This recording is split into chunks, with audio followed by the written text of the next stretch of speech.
Wicken Fen Nature Reserve, and it's an amazing location full of lots of interesting species, so we're going to get some really good results. But what I'm really excited about is that we're joined by our friend Bella Lack, who's come to help us out with a few things. How are you doing? Good, thank you. How are you? Yeah, no, I'm not bad. I'm quite excited. Yeah, I'm so excited. Such an amazing spot around here. And this morning I walked around here just before you arrived, and we saw so much wildlife, especially butterflies and insects. Well, that's really good because we've got the Dragonfly Society just over around the corner. We've seen so many dragonflies, damselflies, and yeah, butterflies. Today I'm so excited to be chatting with Sarah, who's the manager of Wicken Fen. And thank you so much for speaking to me. And we're in an amazing location. There's the windmill behind us, and we're surrounded by beautiful wetlands.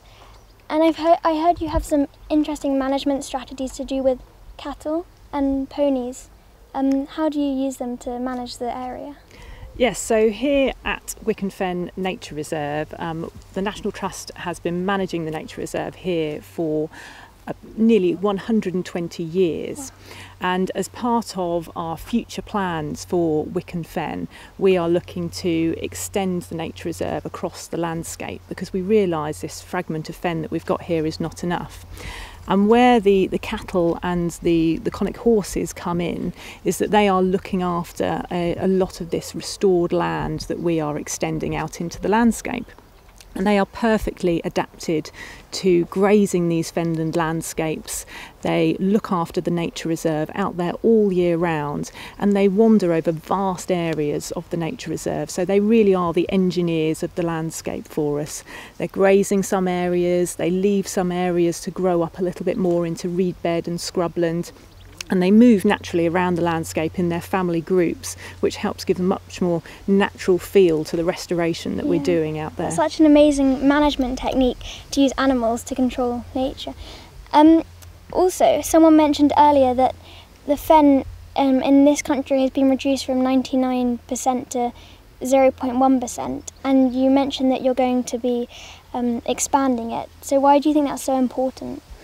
Well, as you say, we are one of the last remaining fragments. There's only 0.1% of original East Anglian fen left.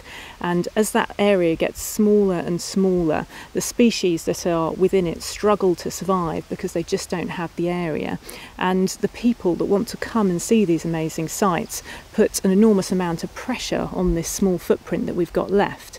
But by extending the nature reserve, we're making much more space for wildlife to move out and thrive in the landscape, and also much more opportunity for people to come and access it, because we're animals too, and we need nature, we need green space, and the more of that we can provide for both people and wildlife, there's benefits for both in there.